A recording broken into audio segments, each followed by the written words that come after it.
Buenas tardes, buen día, buenas noches. En el momento en el cual estén escuchando esto, realmente estoy muy contento de poder grabar algo más, compartirlo con ustedes. Siempre reitero lo mismo, esto es un servicio. Esto es producto de una efervescencia, de una pasión que desborda y que se tiene que dar a los otros porque sostengo que la literatura debe ser en voz alta, con el cuerpo y con otros, sobre todo. En definitiva, cuando leemos, estamos leyendo palabras ajenas, pero que también son palabras de uno, en la medida en que se resignifican y se reapropian. Eso es la literatura. No es monástica, no es silenciosa, no es encerrada, no es para uno. Hoy les traigo un ejercicio. Mientras tomo unos mates, tenía muchas ganas. En un libro puntual de Walter Lescano, escritor argentino. Este es el libro. Hoy traje muchos libros. Este es el libro. En este texto es una recopilación de artículos en varias revistas y blogs de escritos de Walter Lescano. Él le hace una entrevista a Sergio Vicio, otro gran escritor argentino, autor de una novela que tuvo bastante éxito editorial, Rabia, al mismo tiempo muy influenciada y muy bien sostenida y elogiada por escritores de la talla de Foucault, de Gandolfo. Bueno, muy importante, una novela muy importante. Y Walter Lescano en esta entrevista con Sergio Vicio le pregunta por la escritura, le pregunta por su proceso, sus técnicas. Y Sergio Vicio, hay algo que dijo que a mí me disparó este video. Dice, a mí me interesan los primeros párrafos de las novelas. Creo que si el primer párrafo está bien construido, yo como lector sigo, le doy para adelante. Si el primer párrafo no está construido, bueno, tal vez no me entusiasma tanto y es probable que la deje, que la retome en otro momento.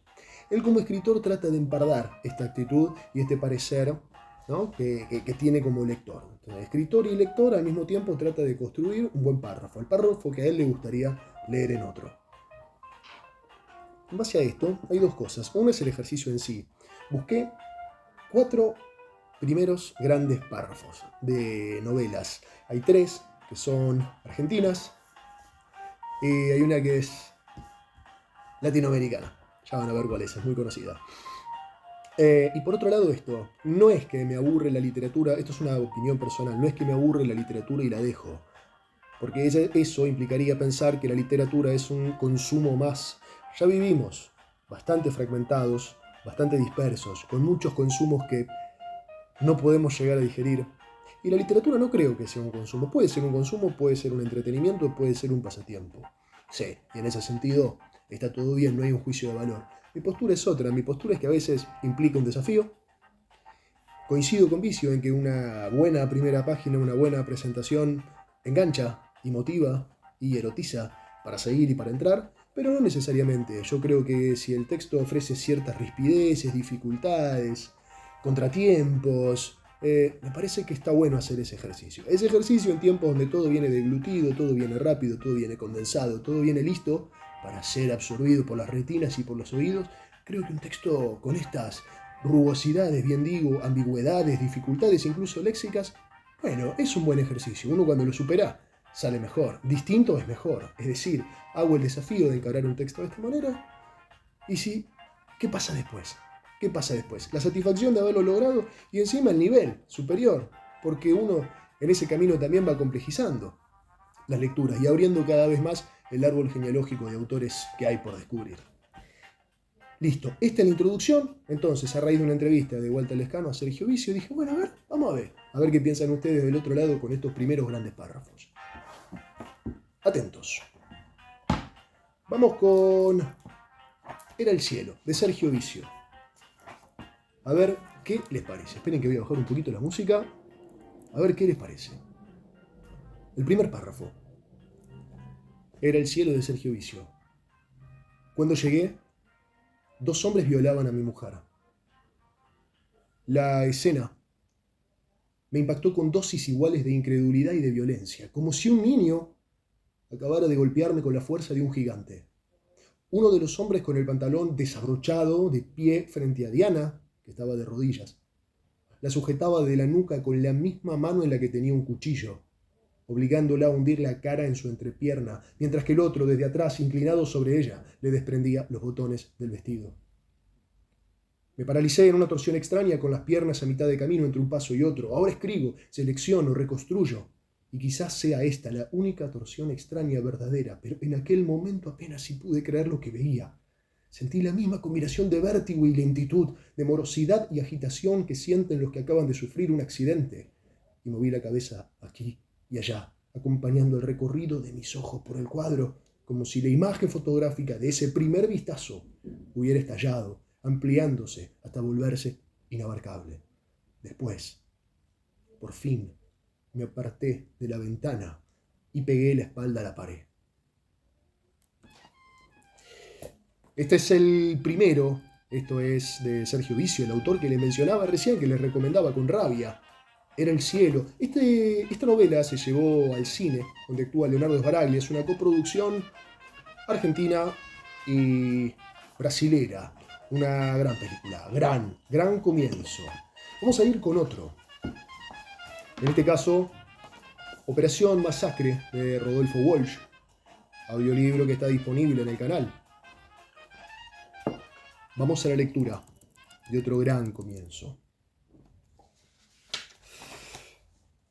La primera noticia sobre los fusilamientos clandestinos de junio de 1956 me llegó en forma casual a fines de ese año en un café de La Plata, donde se jugaba al ajedrez. Se hablaba más de Keres o Nimzovich que de Aramburu y Rojas. Y la única maniobra militar que gozaba de algún renombre era el ataque a la bayoneta de Schlecha en la apertura siciliana. En ese mismo lugar, 6 meses antes, nos había sorprendido una medianoche el cercano tiroteo con que empezó el asalto al comando de la segunda división del departamento de policía en la fracasada Revolución de Valle.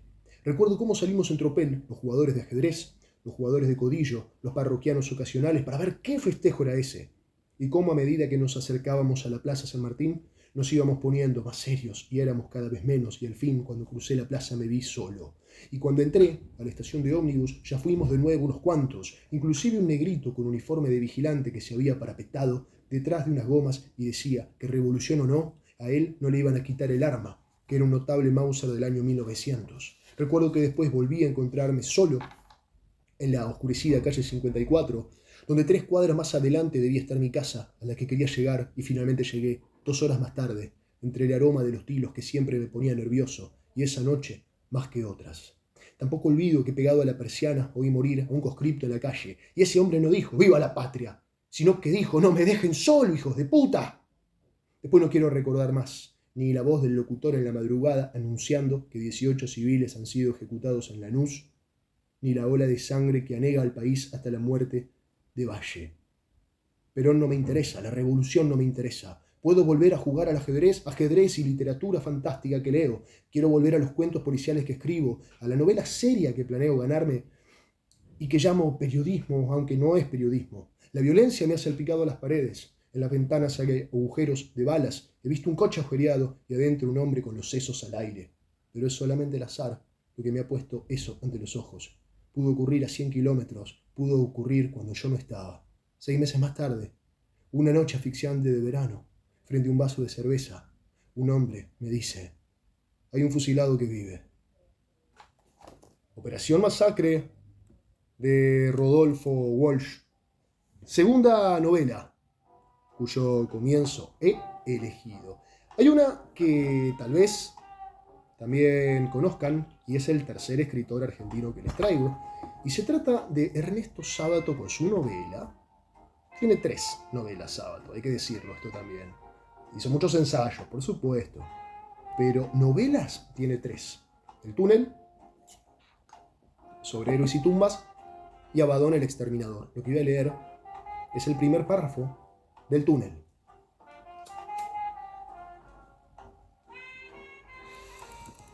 Escuchen. Bastará decir que soy Juan Pablo Castel, el pintor que mató a María Iribarne.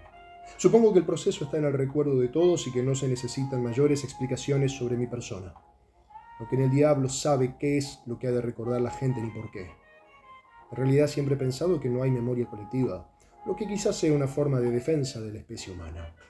La frase «todo tiempo pasado fue mejor» no indica que antes sucedieran menos cosas malas, sino que felizmente la gente las echa en el olvido. Desde luego, semejante frase no tiene validez universal. Yo, por ejemplo, me caracterizo por recordar preferentemente los hechos malos y así casi podría decir que todo tiempo pasado fue peor. si no fuera porque el presente me parece tan horrible como el pasado. Ernesto Sábato, El túnel, un gran comienzo. Confesando en esta primera página que él mató a uno de los personajes que va a llevar la trama adelante. ¿Qué queda, no? ¿Uno sigue o no sigue cuando te develan el misterio tan rápido?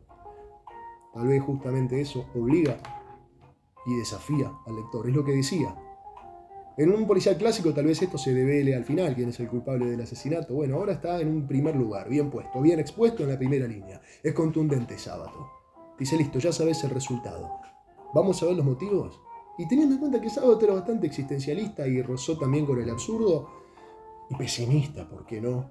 Habrá que ver si nos ofrece las respuestas o si todo quedará en un gran misterio y esta muerte es apenas una excusa para hablar de Juan Pablo Castel. 3 autores argentinos, les prometí uno más latinoamericano. Se trata del Gabo, Gabriel García Márquez. No he leído nada suyo en el canal, pero hoy sí, respondiendo a este jueguito que les propuse de 4 grandes comienzos de la literatura. Crónica de una muerte anunciada de García Márquez. El día en que lo iban a matar, Santiago Nazar se levantó a las 5:30 de la mañana para esperar el buque en que llegaba el obispo. Había soñado que atravesaba un bosque de higuerones donde cabía una llovizna tierna y por un instante fue feliz en el sueño. Pero al despertar se sintió por completo salpicado de cagada de pájaros. Siempre soñaba con árboles, me dijo Plácida Linero, su madre, evocando 27 años después los pormenores de aquel lunes ingrato. La semana anterior había soñado que iba solo en un avión de papel de estaño que volaba sin tropezar por entre los almendros. Me dijo. Tenía una reputación muy bien ganada de intérprete certera de los sueños ajenos, siempre que se los contaran en ayunas, pero no había advertido ningún augurio aciago en esos 2 sueños de su hijo, ni en los otros sueños con árboles que él le había contado en las mañanas que precedieron a su muerte. Crónica de una muerte anunciada de Gabriel García Márquez, al igual que en El túnel de Sábato, también nos anticipa qué es lo que va a pasar. Es decir, que el protagonista, Santiago Nazar, va a ser asesinado. ¿Casualidad? Técnica de escritura, técnica narrativa, de guión, provocación. Tal vez es una provocación al lector. Te expongo todo de entrada. A ver qué te parece, si seguís o no seguís. Juega mucho con la ansiedad. Juega mucho también con los tiempos del lector. Bueno, el juego era este. Quería traerles 4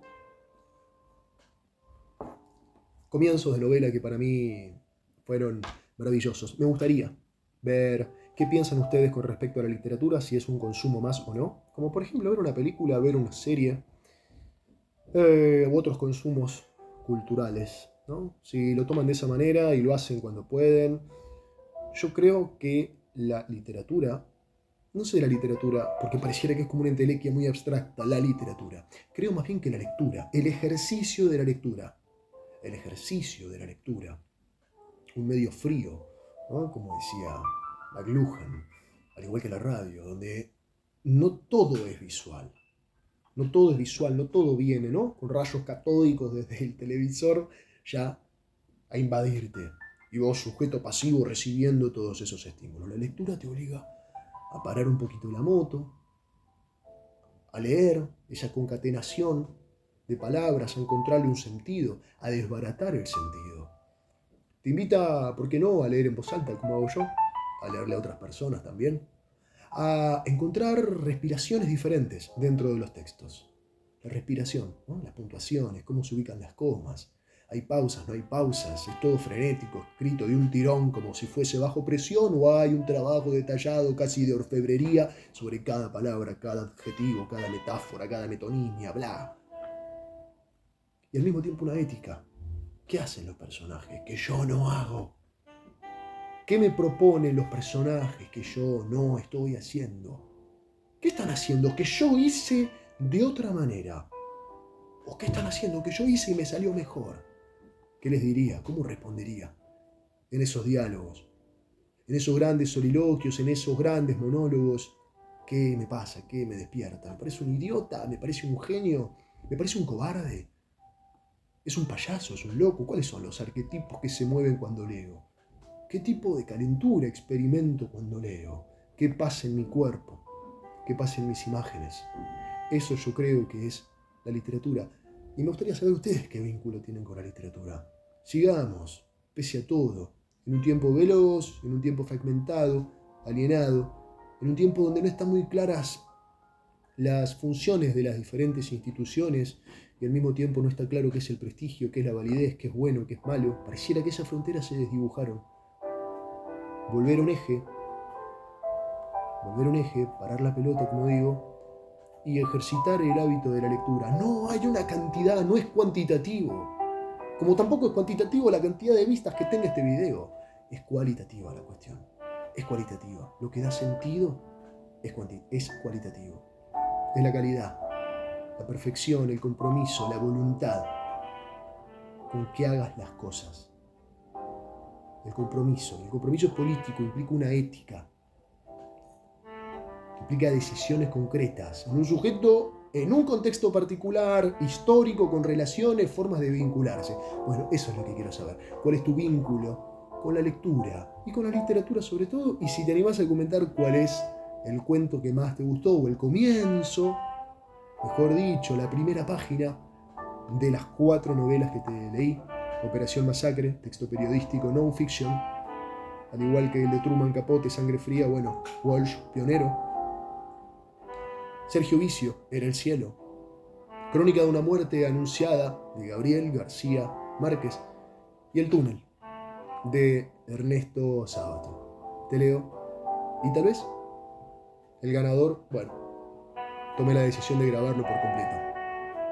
Como un regalo, un obsequio, un servicio. Para todos ustedes que están del otro lado, gracias por escuchar, por bancar y por apoyar a este loco soñador que armó un teatro mental para poner a todos los personajes que están acostaditos, planchados en un texto, de pie. Esa es la idea. Gracias. Y nos encontramos la próxima.